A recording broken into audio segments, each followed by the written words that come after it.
जय हिंद दोस्तों, मैं सेबी पंजीकृत सलाहकार नहीं हूं। यह वीडियो केवल शैक्षिक और सूचनात्मक उद्देश्य के लिए बनाई गई है। भाई, एसबीआई फंड मैनेजमेंट का आईपीओ जब से लिस्ट हुआ है 624 तक का टॉप बनाया था और वहां से लगातार गिरावट आ रही है। लिस्टिंग का अनुमान था 666 के आसपास का, लेकिन जीएमपी ने धोखा जब से दिया है तब से अब अगर देखेंगे जो गिरावट आई है वो लगभग जो है आईपीओ प्राइस पे आ चुकी है। 574 रुपये पे इशू किया गया था आईपीओ और अभी बस 3 रुपये की बढ़त के साथ जो है ये कारोबार कर रहा है। और इतना तो हम लोगों का जो है सब लग ही गया होगा आईपीओ अप्लाई करने में। और 3-4 दिन का ब्याज जो जोड़िए 8 दिन का, तो लगभग कॉस्ट पे ही आ गया है अब एसबीआई म्यूचुअल फंड। आज पॉजिटिव एक बार गया था, पॉजिटिव गया था 2% लगभग 12 बजे के आसपास, लेकिन 12 बजे के बाद मार्केट भी ऊपर नीचे करना शुरू किया और तब से इसमें भी गिरावट आई है। अब इस गिरावट का क्या कारण है? देखिए, अब ये आ चुका है मार्केट में। जब भी कोई आईपीओ मतलब खुल जाता है ना, तभी से मान लीजिए कि वो आईपीओ आ चुका है मार्केट में और तब से मार्केट का मोमेंटम भी उसको जो है मतलब असर डालता है। ठीक है, आधे परसेंट सबसे पहले तो मार्केट गिर गया है, तो उसका असर यहाँ पे देखने के लिए मिला है।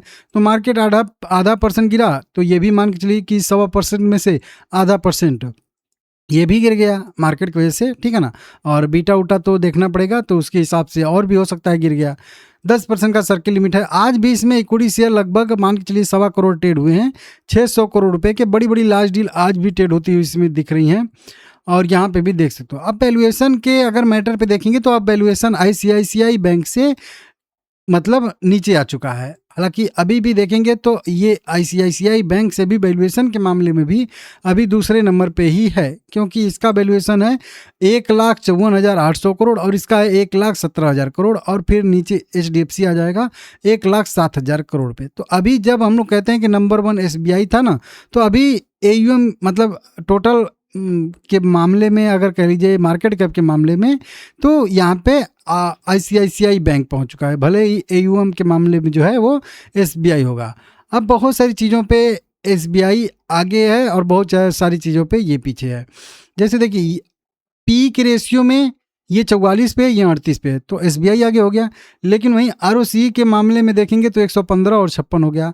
हालांकि बाकी अगर अपने पीयर से अगर देखेंगे तो एसबीआई बढ़िया है, लेकिन उसके बाद अगर देखेंगे आईसीआईसीआई से तो आरओसी के मामले में मतलब यहाँ पे जो है ठीक है। सेल्स की बात करेंगे 17% इसका सेल्स बढ़ रहा है, कुछ बैंकों का यहाँ पे 26% भी बढ़ रहा है। इस तरीके से सेल्स कितना हुआ है, क्वार्टरली प्रॉफिट परसेंटेज में कितना उनका है वो दिख रहा है। तो इस तरीके से यहाँ पे अपडेट आ रहे हैं। अब देखिए, यहाँ पे अगर आप लोग साइड में देखोगे तो सभी के सभी इसकी पीयर मतलब सेक्टर की कंपनियों में भी गिरावट है। जैसे एचडीएफसी एमसी में भी गिरावट है, निप्पॉन लाइफ में भी गिरावट है, आदित्य एमसी में भी गिरावट है, यूटीआई में, कैनरा रेबैको में। केवल मतलब आईसीआईसीआई एएमसी में बस केवल तेजी है सेक्टर में, नहीं तो सेक्टर में भी बढ़िया गिरावट है और सेक्टर भी लगभग 1-1.5% ही एवरेज गिरा है। तो इसका भी असर देखने के लिए मिल रहा है एसबीआई म्यूचुअल फंड में कि गिरावट आई है। तो 2 कारण आप लोगों को गिरावट का मैं बता दिया हूँ। देखिए, अच्छा खासा सब्सक्रिप्शन सबको मिला था, तो कोई बहुत ज़्यादा छूट नहीं गया था। जीएमपी छोड़ दीजिए, अब जीएमपी का काम ही नहीं है। एक कंपनी फिर से म्यूचुअल फंड लॉन्च करने वाली है, आईटी टेक, यहाँ पे प्राइवेट टेक फंड लॉन्च करने वाली है $200 मिलियन का। ठीक है, तो ये एक नया कंपनी जो है अभी फंड लॉन्च करने वाली है। अब ये फंड लॉन्च जब करेगी, ये कितना सक्सेसफुली रहता है, कितने एप्लीकेशन लगते हैं, वो मैटर करेगा कि यहाँ से फिर से शेयर में पॉजिटिव मोमेंटम बनता है कि नहीं बनता है। अगर बहुत ज़्यादा अगर सब्सक्राइब होता है, बहुत ज़्यादा एप्लीकेशन लगती हैं, तो फिर यहाँ से एक ट्रिगर यहाँ पे बन सकता है कि मतलब थोड़ा सा मोमेंटम ऊपर आए। कई सारी ब्रोकरेज रिपोर्ट निकल के सामने आ रही हैं। एमके ग्लोबल का 750 का इक्विटी करके है, इसका भी देखेंगे तो 675 रुपये का टारगेट है। वहीं स्वास्तिका का भी होल्ड है, मतलब 8 से वहीं 585 से 90। यहाँ पे सीके सिक्योरिटी का न्यूट्रल है।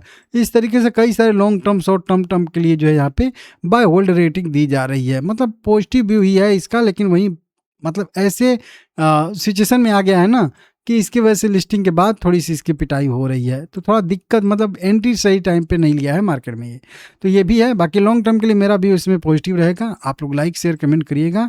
बाकी और भी कोई अगर अपडेट आता है कंपनी की तरफ से, रिजल्ट डेट, हाँ देखिए भुला गया, यहाँ पे बोर्ड मीटिंग जब इसका रिजल्ट आएगा, क्योंकि 14 अगस्त इस रिजल्ट से सीजन का लास्ट डेट है, मतलब 14 अगस्त तक ही कंपनियों को रिजल्ट अपना लाना पड़ता है। हालांकि अभी हाल फिलहाल का आईपीओ है, तो हो सकता है आईपीओ के लिए 1-2 महीने का टाइम जो है वो अतिरिक्त मिलता है अपना रिजल्ट घोषित करने के लिए। तो देखते हैं ये रिजल्ट कब लाती है। एक तो वही ये जो अभी आईपीओ लेके आ रही है, इन्फो ओपन होगा, उसका ट्रिगर बनेगा। और एक रिजल्ट जब बढ़िया रिजल्ट आएगा ना, देखिए सारा निगेटिव सेंटिमेंट रिजल्ट के दिन न्यूट्रल हो जाता है। उसके बाद रिजल्ट पे कैसा आ रहा है रिजल्ट, वो रिएक्ट करता है। तो अब जब सब कुछ नहीं चलेगा तो रिजल्ट फिर जो है वो अपना मतलब असर दिखाएगा। और रिजल्ट अगर बढ़िया आता है तो फिर पॉजिटिव, नहीं आता है तो निगेटिव। ठीक है ना।